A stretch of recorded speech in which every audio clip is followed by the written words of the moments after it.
నమస్తే, welcome to our channel SR9 TV Telugu. మన channel subscribe చేయండి, లైక్ చేయండి, షేర్ చేయండి, కామెంట్ చేయండి. ప్లీజ్ సపోర్ట్ మీ. తెలంగాణ ప్రభుత్వం తీసుకున్న నిర్ణయాల మీద గౌరవ న్యాయస్థానం సుప్రీంకోర్టు వారు స్టే ఇచ్చారు. సీరియస్ అయ్యారు. ఒక విధంగా చెప్పాలంటే ప్రభుత్వం మీద సీరియస్ అయ్యారు. అది గచ్చిబౌలి భూమి వ్యవహారం. Hyderabad central university HCU university దగ్గర ఉన్నటువంటి 400 ఎకరాల భూమి మీద స్టే ఇచ్చింది గౌరవ న్యాయస్థానం సుప్రీంకోర్టు న్యాయస్థానం వారు స్టే ఇచ్చారు. సుప్రీంకోర్టు వారు ఎప్పుడైతే స్టే ఇచ్చారో అక్కడ ఉన్నటువంటి యూనివర్సిటీ విద్యార్థులు, ప్రొఫెసర్లు, ఈ పర్యావరణ పరిరక్షకులు అంతా కూడా ఆనందాన్ని పంచుకుంటున్నారు, సంబరాలు చేసుకుంటున్నారు. అంటే గౌరవ న్యాయస్థానం వారు ఇటువంటి తీర్పులను, స్టేలను ఇవ్వటం మంచిది. అంటే న్యాయస్థానాలు కలగజేసుకుంటేనే ప్రజలకు మేలు జరుగుతుంది అనే పరిస్థితులు వచ్చినాయి. ఇప్పుడున్నటువంటి రాజకీయ వాతావరణంలో ఒక గౌరవ న్యాయస్థానాలు మాత్రమే జోక్యం చేసుకుంటే మంచి జరుగుతుంది ప్రజలకు అనే స్థాయికి వచ్చింది.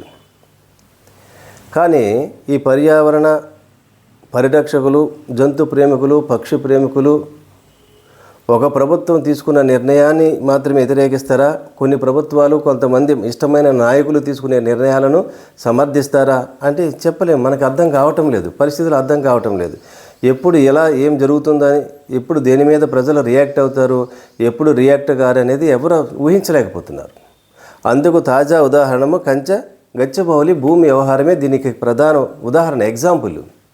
ఇప్పుడు తెలంగాణ ముఖ్యమంత్రి రేవంత్ రెడ్డి గారు కోర్టు తీర్పు వచ్చింది. ఆ 400 ఎకరాలు ప్రభుత్వానికి అని తీర్పు వచ్చిన తర్వాత ఆ 400 ఎకరాలను చదును చేసి, లెవెల్ చేసి కొన్ని కంపెనీలకు ఇవ్వాలని ఆశిస్తున్నారు.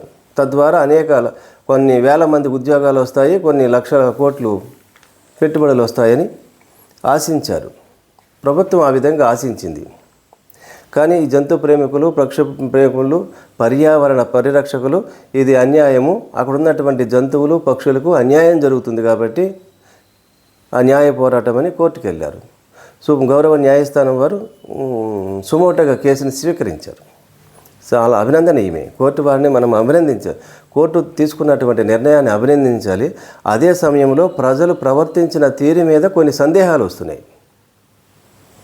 ఎందుకంటే ఈ భూముల వ్యవహారం ఈనాటిది కాదు. 2004 సంవత్సరానికి ముందు వరకు అప్పుడు ముఖ్యమంత్రి, ఇప్పుడు ఆంధ్రప్రదేశ్ ముఖ్యమంత్రి నారా చంద్రబాబు నాయుడు గారు ఈ భూమిని బిల్లీరావు అనే వ్యక్తికి అప్పగించారు. అప్పుడు అధికారంలోకి వచ్చినటువంటి 2004 తర్వాత అధికారంలోకి వచ్చినటువంటి కాంగ్రెస్ ప్రభుత్వము, ఆనాటి ముఖ్యమంత్రి స్వర్గీయ వైఎస్ రాజశేఖర రెడ్డి గారు దాని మీద కోర్టుకు వెళ్ళారు. ఇది ప్రభుత్వ భూమి, బిల్లీరావుకి ఇవ్వడానికి వీలు లేదు అని. అప్పటి నుంచి న్యాయ పోరాటం జరిగిన తర్వాత ఇప్పుడు తాజాగా రాజశేఖర రెడ్డి గారు ఆ భూమిని బిల్లీరావుకి వెళ్లకుండా అడ్డుకున్నది కాంగ్రెస్ ప్రభుత్వము, స్వర్గీయ వైఎస్ రాజశేఖర రెడ్డి గారు. ఇప్పుడు తాజాగా కోర్టులో తీర్పు వచ్చింది, అది ప్రభుత్వం అనేది బిల్లీరావుది కాదు అని. ప్రభుత్వం ఈ నిర్ణయం తీసుకుంది. అయితే ప్రభుత్వం మీద సీరియస్ అయింది కోర్టు, సమయాన్ని ఎందుకు పాటించట్లేదు అని.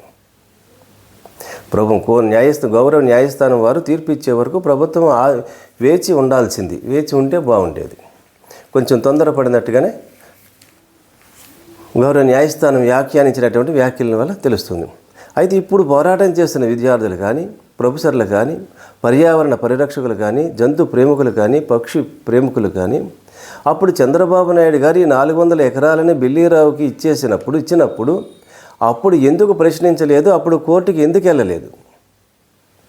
తమకు ఇష్టమైన నాయకుడు ఏది చేసినా కరెక్టే, మాకు ఇష్టం లేని నాయకుడు ఏది చేసినా రాంగే అన్న సందేశం ప్రజల్లో కొంతమందికి అనుమానాలు వస్తున్నాయి.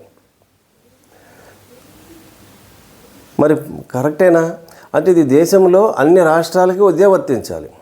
వ్యవసాయ భూములను పారిశ్రామిక వాడలుగా, మహానగరాలుగా మార్చేటప్పుడు అనుమతులు ఉన్నాయా లేవా, అది ఇవ్వచ్చా ఇవ్వకూడదా అన్నది కూడా న్యాయస్థానాలు కూడా ఆలోచించాలి. అటవీ భూములను ఏమైనా కమర్షియల్ ల్యాండ్లుగా మార్చేస్తున్నారా? వీటన్నిటి మీద కోర్టు వారే ఏదైనా భారీ ఎత్తులో భూములు కనుక ప్రభుత్వాలు ఎవరికైనా ఏ కంపెనీలకైనా ఏదైనా కాంక్రీట్ జంగిల్గా మార్చేస్తుంటే సుమోటోగా కేసులు తీసుకోవాల్సినటువంటి పరిస్థితులు వచ్చినాయేమో అనిపిస్తుంది. అలా తీసుకుంటే ఈ దేశానికి మేలు చేసిన వారు అవుతారు. న్యాయస్థానాలు మేలు చేసినటువంటి అత్యున్నతమైనటువంటి న్యాయస్థానాలు మేలు చేసినటువంటి అవుతాయి. అలాగ జరగాలని మనం కోరుకుందాం. ప్రజల ఆలోచన విధానం కూడా మారాలి. ఏది మంచో ఏది చెడో ఆలోచించుకోండి. ఏ ప్రభుత్వం చెడు నిర్ణయం తీసుకున్నా వెంటనే స్పందించండి, దాని మీద పోరాటం చేయండి. ప్రజల మేలు కోసం ప్రజలంతా ఐక్యంగా సంఘటితంగా పనిచేయండి. మా ఇష్టమైనటువంటి ముఖ్యమంత్రి, మా ఇష్టమైనటువంటి నాయకుడు నిర్ణయం తీసుకుంటే అది లోక కళ్యాణం కోసమని, రాష్ట్ర శ్రేయస్సు కోసమని దాన్ని సమర్థించడం, మాకు ఇష్టం లేని నాయకుడు కనుక అది చేస్తే అది లోక వినాశనం కోసం, రాష్ట్ర వినాశనం కోసం అని పోరాటము, రోడ్డు మీదకి వచ్చి ధర్నాలు చేయటము మంచిది కాదు. ఎప్పుడైనా ప్రజలకు మేలు జరిగేటువంటి ఏ కార్యక్రమాన్నైనా, ఏ ప్రభుత్వం అయినా, ఏ ముఖ్యమంత్రి అయినా తీసుకున్నట్లయితే సమర్థించండి. అది ఏదైనా నష్టం కలుగుతుంటే వెంటనే స్పందించండి, న్యాయస్థానాలను ఆశ్రయించండి. అప్పుడు ప్రజలకు, దేశానికి, రాష్ట్రాలకు, దేశానికి మేలు జరుగుతుంది. మరిన్ని వార్తా విశ్లేషణతో SR9 టీవీ తెలుగు.